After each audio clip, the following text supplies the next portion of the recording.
Today's presentation is going to be very much a discussion and some live demos. We have no slides. This was a short notice, and plus I think it's actually can go better.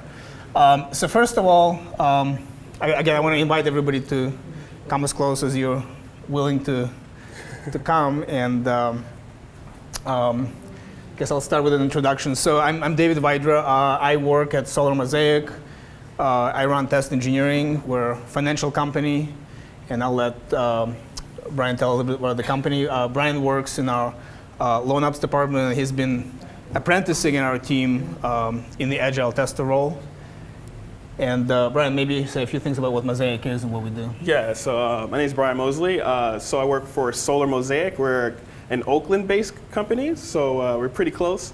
So we work with, so our main thing that we do is we provide like solar solutions through loans via to our borrowers and to installers. We're also working, some of our future plans is to actually get into like home improvement loans as well.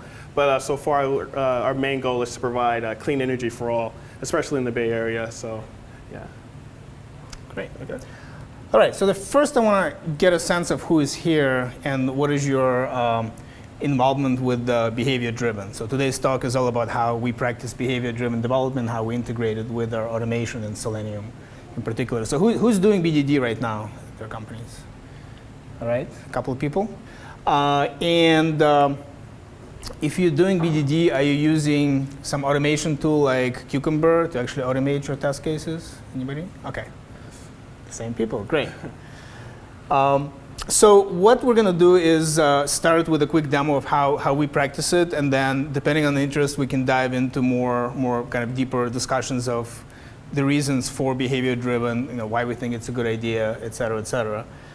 So to get it going, we have decided to create a special project for this presentation called Solar Selenium. So like a fictitious company. Yeah. And Brian put all this together, so I'll let Brian guide you through how we do it. And the tool that we use is TestRail. It's a commercial cloud-hosted tool. And that's what we decided to use to store our scenarios. So Brian, I'll let you go and start with the demo. So I'm going to begin.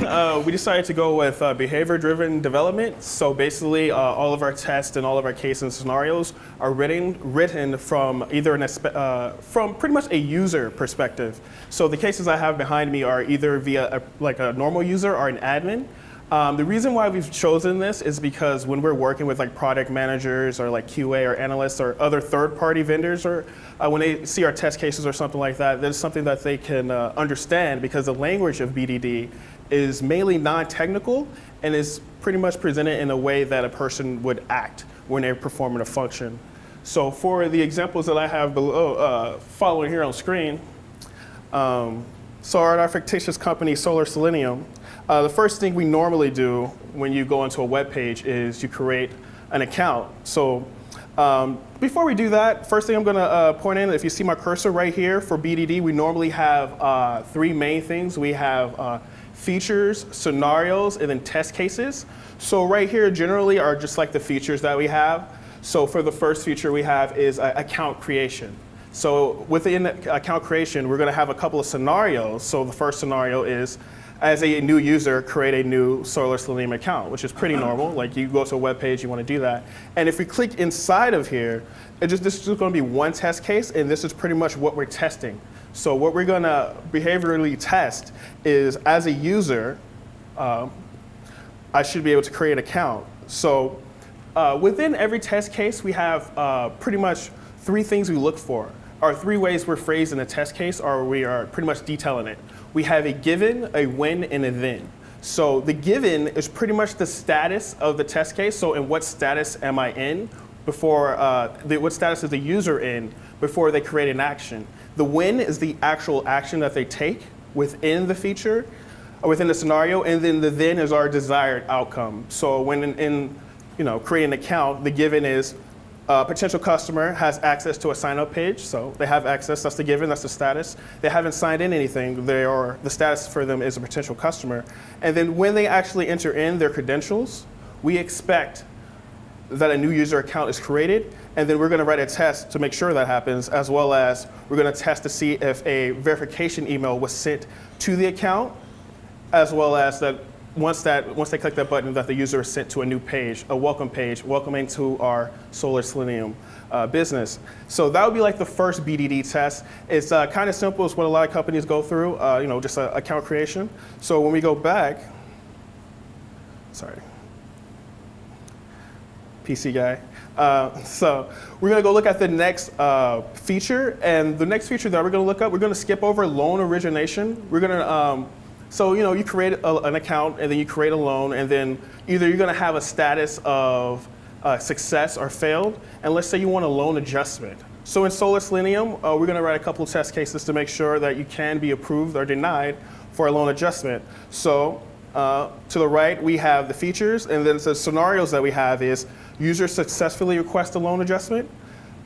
This is pretty much sometimes in our testing for BDD, we explicitly label it with UI to show that this is more of a UI test instead of a behavior. So like we're expecting the user to actually see something.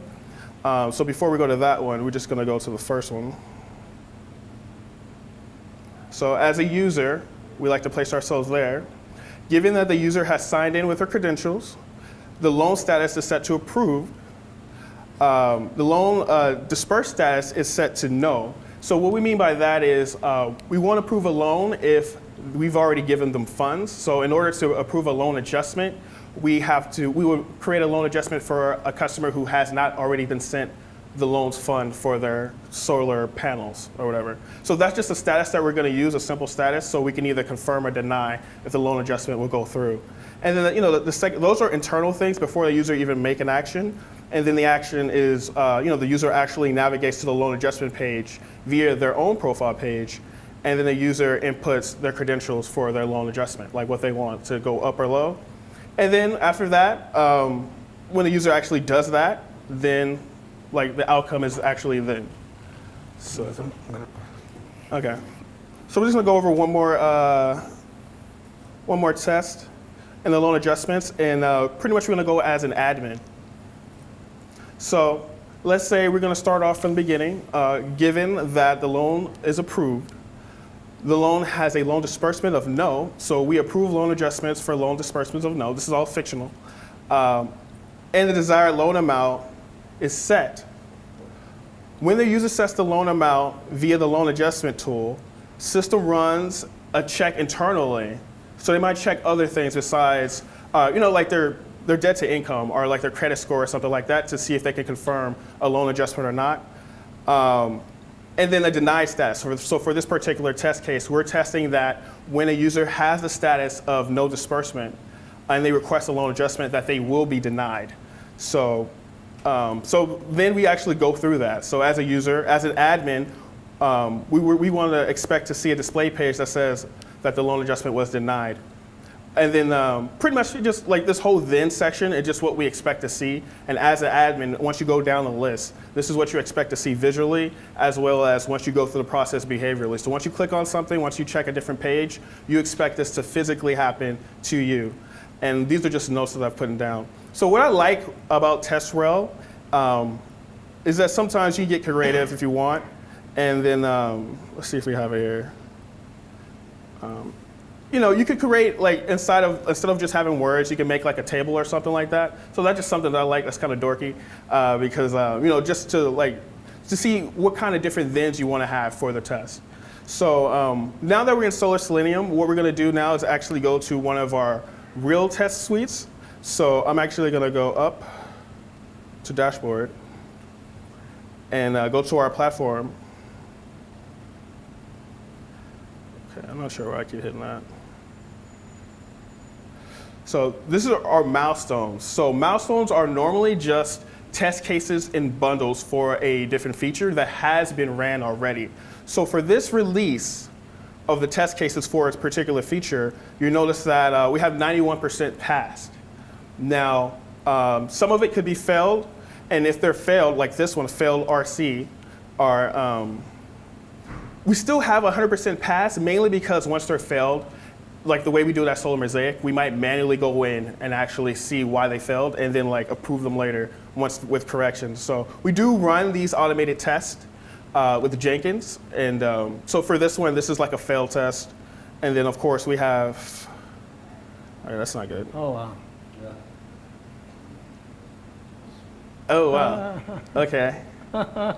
Can we continue on with the, I don't know. Let's go back and see how long it's going to be. okay, maybe that was just, Let's see. okay, that was not planned. Let's see. And this, like, you know, we have, I think that was just, yeah. So this is just past BDD tests that were automated via Jenkins and, you know, spat into TestRail. So, yeah, that concludes my part so far. All right, great. So, Thanks, yeah. Brian. Let me take it from here. So again, the main idea is that when you write behavior-driven, you have a choice of where you're going to store your features and your scenarios, right? Now, for those of you who've practiced it, like where do you store them? Is it like in GitHub or anything like that? Like what's your experience? Any experience out there? Git. In Git, right? Yeah. So that's what I've also done before. But when I came to Mosaic, they already had TestRail. And what we realized is that it was a really good tool for the people who are actually writing the test cases, where in our case, we designed the job function called the Agile Tester. And what Agile Testers do at Mosaic is they work with product, they work with engineers, they typically run what are called the Three Amigos meetings. Anybody familiar with that notion? Three Amigos?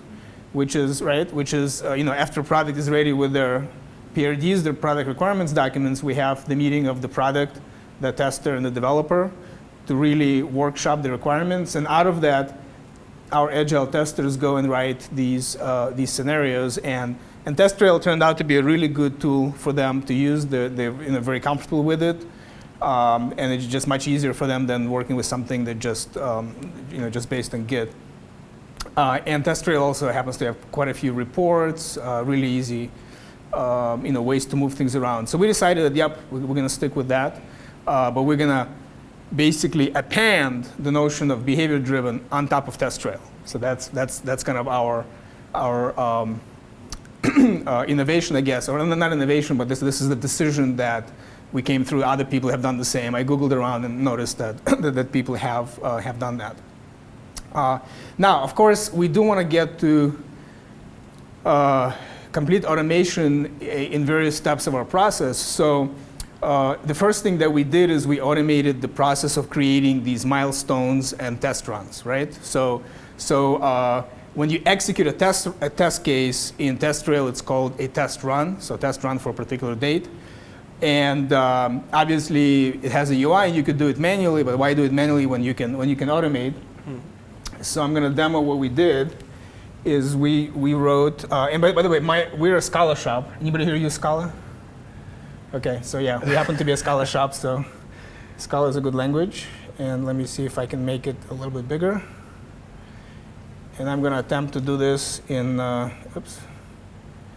Can you hold this? I'm going to do the, okay.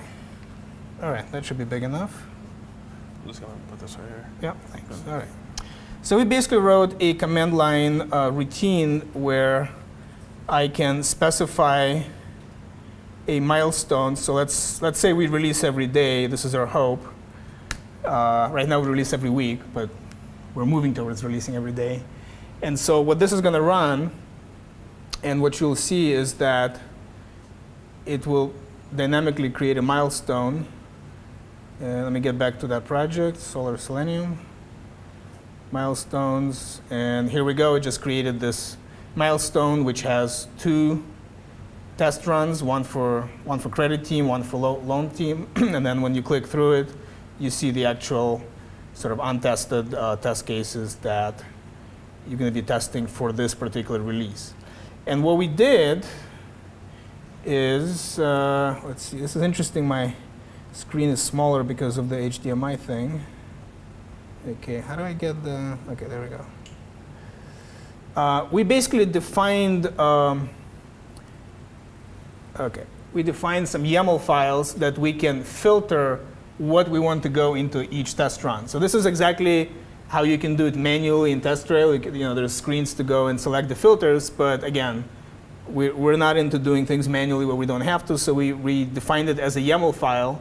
So this basically says, create me a test run for the credit team, where Selenium is how we automated with these priorities, this particular test suite, and this is the name of the test run that goes and creates everything. So TestRail has a really nice API, and we found a project called TestRail SDK from a company called Retail Me Not. Just want to give a shout out to that team. And so standing on the shoulders of giants, borrowed their code and then added a little bit of our own, and we were able to accomplish this. So that's how we create the test runs. Then we execute our tests just like a lot of people on Jenkins. The results are in JUnit format. And we wrote a little bit more code to import the results. Again, I'm going to go back to our real project here. Import the results back into TestRail. So what you're looking at is all the testing that we do for this release, which is a combination of manual, called manual scripted testing, because some things we still have to do manually, and all of our automation. It all goes together in one bundle. And since we're a financial company, we need to certify releases because it's not just lives, it's money we're talking about. And so this is how we track each release. So some of these results are manual results. And this, for example, so let's look at the positive case. These are all the Selenium tests that ran on Jenkins and passed, and we imported all of them back into TestRail. So again, we have a single source of truth for analyzing the results for each release. So again, it was a little bit of coding, but now we're at the point where we have everything pretty much automated. So it's a very nice tool set to use. Has worked for us really well. Any questions so far before I jump into the weeds of the code? Yeah. So you said that from this screen you can figure the results of automated and manual testing. Yeah, manual, yeah. So I was wondering, how do you separate the automated tests from the manual on this screen? Like if you want to know how many tests were executed manually, how many cases were executed automation, and how many were created automation but you finished them manually? Got it. Okay, that's a great question. So the question was, how do we separate manual from automated, and how we track which ones failed, and how we do that? That's a great question. So let me show you. So what we do, again, starting at the milestone, I go here. So we know by name which ones are automated. Actually, that's a good point. We could improve it. We could put something like Jenkins or something here to make it even clearer. But I know that the failed RC functional, which is what we call our test suites in Jenkins, are the ones that came from Jenkins. The manual actually have the word manual in them. Okay, so we're not that bad. So the word manual is for the manual ones. The other ones are automated. And what we do is that for each test case, you can see in history when something failed. We have an entry here. This actually isn't the best one. Let me find a better one. Let's see. Is this the right one? Yeah, this should be the right one. Okay. Okay. So you can see that we captured the stack trace from Jenkins here. It's failed, and then somebody went in and said, okay, this was working well. So the reason we're still here is we inherited a lot of tests. We're a fairly new QA department. Before that, it was just developers. So a lot of companies go through that phase, no QA phase. It's all good.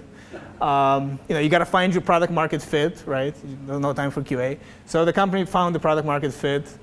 We stood up a QA department. Now we're slowly catching up to the reality. So we still have some flakiness, and this is so basically. And then we rerun the test like individually, make sure it's not flaky, or we do it manually. We record the result here, and voila, we have a full record exactly what happened, who tested it. We have full accountability, full traceability. So we like it. It seems like it works really well for us. Yeah, good questions. Okay. Any other questions before? All right.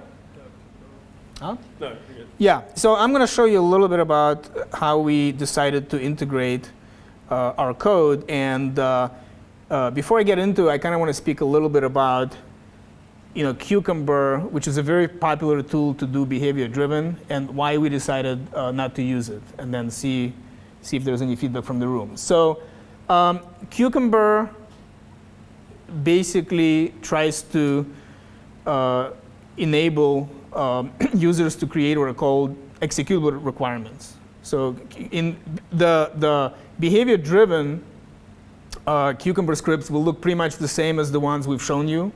Very simple sentences. And in Cucumber, each line, each sentence essentially gets automated by a step, which is glue code that connects your test case, your scenario, to the underlying automation frameworks, wherever they may be, right? What we felt is that it imposes unnecessary restrictions, both on the people who write the test cases and on the people who do the automation. So for Cucumber scripts to work, you have to be fairly precise about how you write things, because they're parsed typically with regular expressions or some other kind of tokens. And so that imposes a certain structure that we feel becomes friction for people writing test cases. And also when you automate it, things aren't necessarily step by step. And so you wind up writing extra code, or maybe you collect a bunch of steps just to call this one function that already does all that. So we decided that we just don't need it. We decided that we're going to focus on a very tight collaborative culture, that we're going to work very closely, the people who write in test cases, the Agile Testers, and the test automation team that we have. We have an outsourced test automation team, and developers also pitch in. We're all going to work closely to make sure that we're automating the right thing, but we're not going to put this restriction of an extra tool. And plus, we already have so many tools that yet another tool adds, yet another burden, more training, and so there's that. So that's our opinion, and what we basically decided is to just connect TestRail with Scala Test. So again, all of this preceded my arrival at Solar Mosaic. So people were already writing these. And Scala Test is a pretty sophisticated testing framework. It has support for Selenium built in. So you don't even have to worry about getting your Selenium library separate dependency or anything like that. It's all built in. And it also has support for behavior-driven. Yay. So that way, we're aligned in terms of the style. And Selenium is all built in. And all we had to do to connect Scala Test with TestRail is to invent a certain tag. Right? You can see it here. So we have this notion of TestRail test case. And the -2 means that it's the second variation of that scenario. So remember how Brian showed you that TestRail supports tables? So just like in Cucumber, where you can have your table for the various variations of the scenario, we support the same. And that's what this tag means. And then what we do after we execute all of our tests, the results at JUnit, we parcel the results, and then we cross-reference with TestRail, and we create different results. So getting back to TestRail, I'll show you that. So let's get back to the milestone. For example, so we have failed, we have passed, and some have been skipped for some reason, so we put them into a separate section. So we cross-reference everything to make sure we haven't lost anything. And if there's anything that hasn't been mapped, we have like an unmapped section. We have some unmapped tests that for some reason somebody forgot to map, so we track of that. So all of this is automatically generated. So it gives us ability as a QA team to make sure that we're keeping track on the way that we've automated, that we don't lose anything. So that is our way to keep tabs on what's on the automation side. Right? Yep. So Cucumber has this. I noticed a feature, but because if you write a duplicate step in Cucumber, and so you would kind of know that okay, this step is being already used by somebody else. Mm-hmm. And so you would not have a duplicate step. At the same time, because it uses variable expression and some other tokens, you can pass different kinds of data into a same step. So that kind of reduces the duplication. How did you handle that in your case? Yeah, so that's a great point. So the point is that in Cucumber, if you're defining steps and you have scenarios that reuse a lot of steps, obviously that's a win, right? Because you don't have to rewrite those steps. They already have been defined. What we decided is that there's just not enough benefit in that for us, because on the Scala side, we just try to practice good programming, right? So we write page objects, we write, what we call specs, which is like common code that's reusable. We just, we have functions for common things, and we just do code reuse just as normal programmers directly in the Scala language. So that was kind of our decision, but very, very good point. Yeah, Cucumber has that as kind of its strength to be able to reuse the step definitions. Yeah. All right, great. All right, so a little bit, just to show you a little bit about, I'm not going to delve too much into it because Scala is not a very popular language. But basically, again, it has support for given, just like TestRail. And then it can be pretty readable because it supports this kind of embedding a DSL directly into the language, sort of embedded DSL concept. Scala is very good at it. So you can do things like go to sign-in page, log in, the when section, go here, make an assertion, right? So when prospective buyer is defined, click on this thing. So this I would say is a little bit of a legacy test case, because usually when I write test cases, I kind of want to put all of the XPath into the page object. So here's an example of something that, do as I say, not like we've done so far. But part of it is because, again, we inherited some legacy code, et cetera, et cetera. And then there's a then section, and again, and all of these commands, click on, et cetera, they're built into Scala Test directly, so we didn't have to do anything specifically. So it's a very, very nice environment to work in, very, very productive, pretty much just like Java. It's Java. It's a Java compatible language, so all of the Java libraries work for us as well. So that's pretty much it in terms of our setup, the way we've structured ourselves. And so now I'm curious in terms of places where you work. What is your interest in behavior-driven? Questions, whether it will work for you. I'm happy to dive into that, or any other questions related to anything that we've covered today. So I'm curious, when you say Scala has support for Selenium built in, does that mean you're not writing the Selenium test? So we are right. What I meant is that the Scala Test framework has all the keywords to drive the WebDriver. So support for WebDriver is built in. Okay. So things like click on, type text, all of these things are already built in, and so that makes it even more convenient.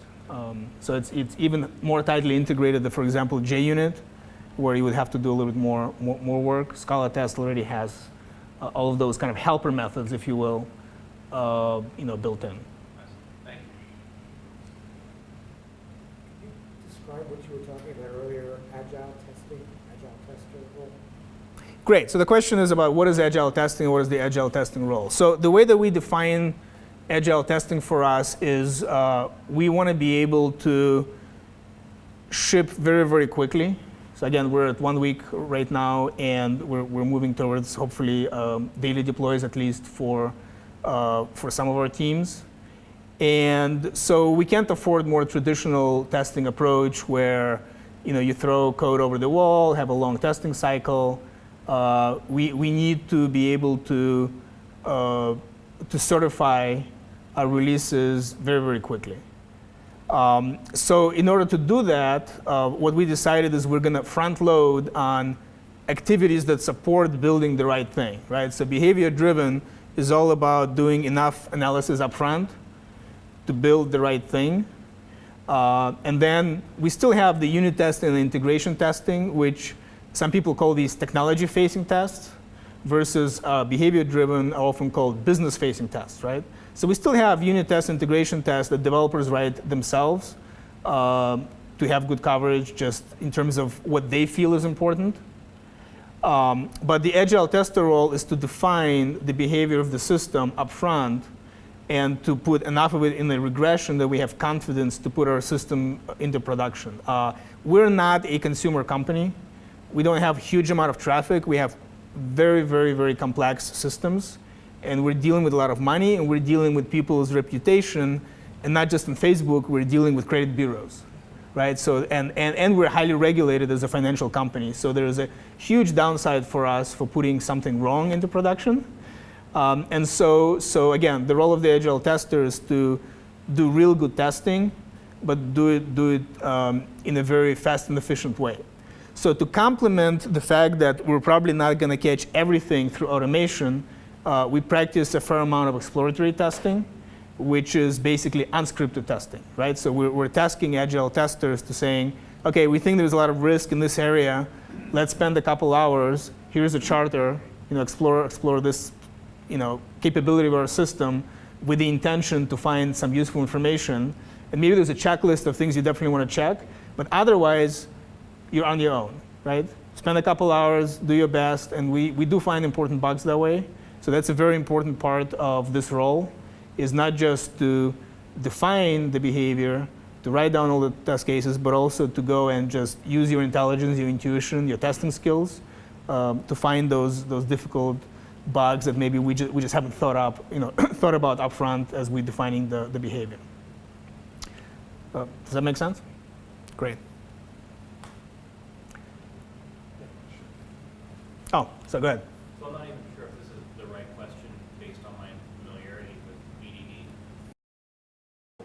Some of the reuse of some of these scenarios on these givens, and do you find them duplicated for across different tests, or are they fairly unique for each kind of scenario? So that's a great question, very similar to the previous one. How do we deal with that?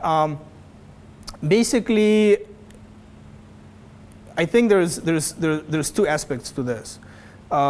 For duplication, so in terms of the kind of code that we write, so we have the typical page objects code, which is just a layer to isolate UI from the rest of our tests, right? And then we for some legacy reasons, we're calling them specs. We have code that basically abstracts common flows in our system, so they can be easily reused in different test cases. So that's one way that we're drying our code. We're keeping our code dry.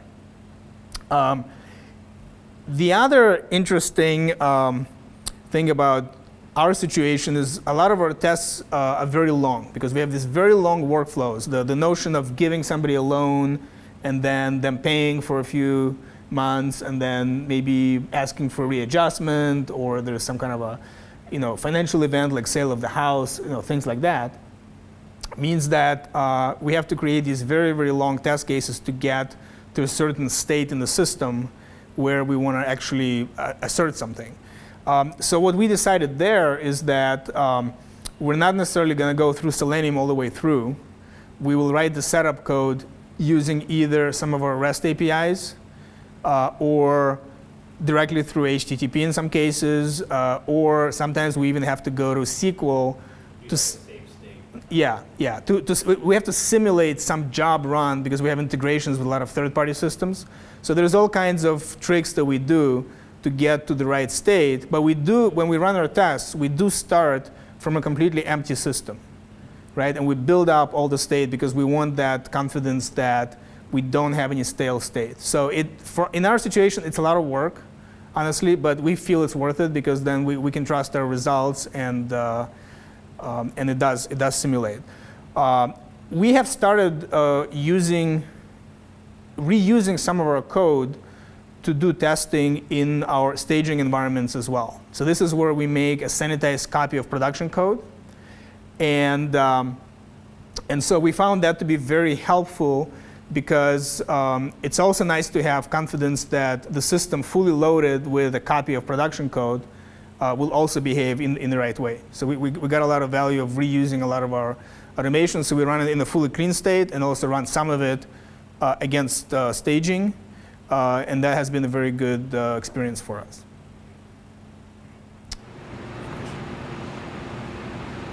I was going to ask about having the Agile testers define these upfront test cases. Does that ever drive your product decisions? you're thinking about from a user perspective? Do you ever kind of shape the way that the features are actually designed? Okay, great question. So the question is, Agile testers, in their role, do they impact product decisions?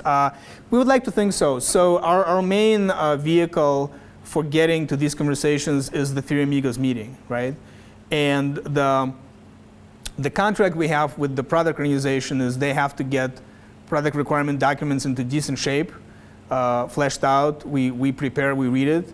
But in this Three Amigos meeting, we do have open-ended conversations, and a lot of things do come up. And frankly, it's not just us, the Agile testers, it's also the developers, because a lot of them have a lot of experience in this area. They have some tested knowledge. They may have been working in some area for 5 years. And they also ask some very important questions and get requirements, clarification. Now, on the other hand, again, we're in a very specific industry, and our product people are very knowledgeable and very experienced in the specifics of these, financial products and transactions and accounting. So honestly, in this case, this not being a purely consumer app, they definitely have a lot to say, a lot of knowledge. But there definitely are cases where we ask questions and they say, we need to come back. We need to rethink that. You did find some, some hole in our thinking. But so yeah, it happens. It probably happens a little bit more sometimes in certain consumer organizations, and also it depends like what lens are you holding. Right now we're focused mostly on the functional aspects. We're not as focused on usability. We have other people who are our design team that focus on usability. So just in terms of our staffing right now, we're just purely focused on let's get the functionality correct. Let's make sure that we don't have any bad data in our systems, et cetera, et cetera. Good question. Do you have anything? Well, we have a couple. Okay, all right. Yeah, go ahead. Maybe as a follow-up question, it sounds like you might address this during your Three Amigos meeting, but have you thought about, or have you seen in practice, like kind of like an automatic translation of your PO writing these BDD tests, and those automatically getting translated to tests? And then I guess that might be what you get maybe with that cucumber integration a little bit easier. So that's an interesting question. So the question was, can you automatically translate the BDD tests into automation? Is that did I answer the question correctly? Okay. That's actually. You have your POs at that, basically writing the test, not directly writing the test, that these are in a form that it can be automated. Yeah.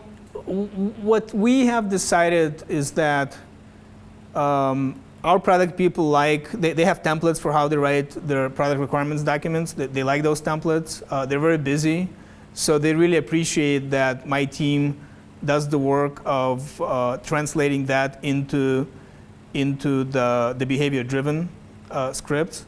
What we actually do is we actually have an intermediate step where we first kind of create a list of scenarios that we think are necessary and put them into Excel spreadsheet and give it to product. So they like working with spreadsheets, and we help them there. And then once they say, "Yep, that sounds about right," you capture the gist of it. Then we do more detailed, conversations with them, and we put everything into TestRail. So in our case, there's a lot of trust between product and Agile testers. Agile testers, after a few months, became recognized as really understanding the intricacies of our business, how it works. Developers often go to Agile testers to verify something. And so we do own the test cases. So there is not an ask right now of product to write test cases in this format. They write PRDs, and then we have a discussion. I think the second part to your question may be something that unfortunately I haven't finished. I only have it about half finished, but it's a Scala code generator, right? So I'm going to show you a project that I put together a few years ago. Brian, can you give me a hand? So there's something called, there we go. Yeah, so as I was thinking about sort of this friction that I felt with using Cucumber, I wrote a little project called Dill, because, cucumbers, Dill. And basically the idea of this project was that, well, you can write your scenarios and you can embed data using simple templates. And you can support tables as well. And at that time, I integrated with JUnit.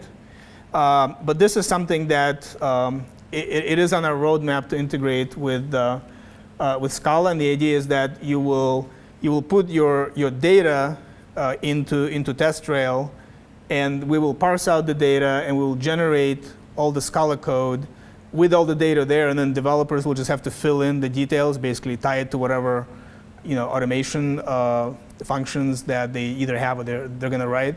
So that's going to help even more to establish this connection between what we do in TestRail and what we do in Scala.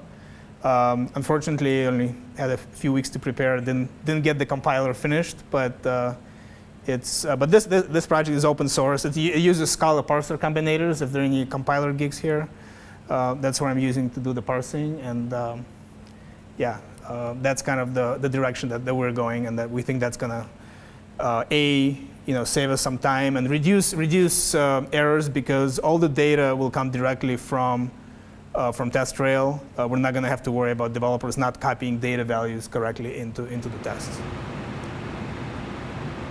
Okay. I have two questions. First is, what are the biggest challenges that you face with Scala Test right now? Okay, what are the biggest challenges we face with Scala Test? Very few challenges, because actually it's well written. The author, Bill Vendors, lives in Walnut Creek. He's local.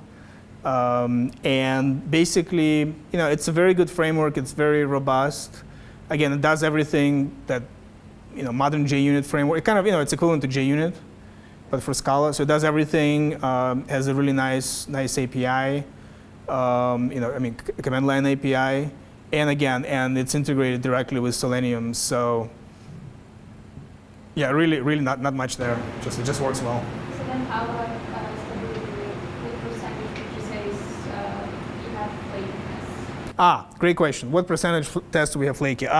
Right now we have more flaky tests than we would like, and part of it is because our system is pretty complicated. So we have a number of servers, we have Elasticsearch, we have Redis, we have integration with all kinds of third parties that we have to muck out. So we're suffering from, if anybody has tried to write end-to-end tests on a very complex system, we're suffering from all of these normal syndromes. And we inherit a lot of the tests. So what we're doing right now is we're incrementally refactoring the tests. We're applying certain principles of where each test has to completely own any data it mutates. So we're being very careful that there's no shared mutable state between tests. We are definitely making sure that we're doing the right, handling asynchronous requests correctly. And so we're getting better, but definitely kind of the baseline. We had some issues. We still have some issues. We also have some tests that they cannot really share space with other tests, because we're running some global batch jobs that basically have to run over the entire data set. So those we have to run in isolation. So we're also beefing up our CI. We're moving to sort of a new, better version of Jenkins. And as far as Selenium, right now we're in the research phase. We're looking at source labs. We're also looking at a project called Solenoid, which is kind of a Selenium grid rewritten in the Go language and running browsers in Docker. So we're in the research phase right now. What we're running right now is a very old kind of Selenium grid that somebody set up like 4 years ago and left. And it just kind of runs, although I have to reboot it now a lot. And so it's kind of, I think it's kind of on its last breath, and so we're looking for the right solution for the next iteration of our platform right now, our testing infrastructure. Okay, thank you for that question.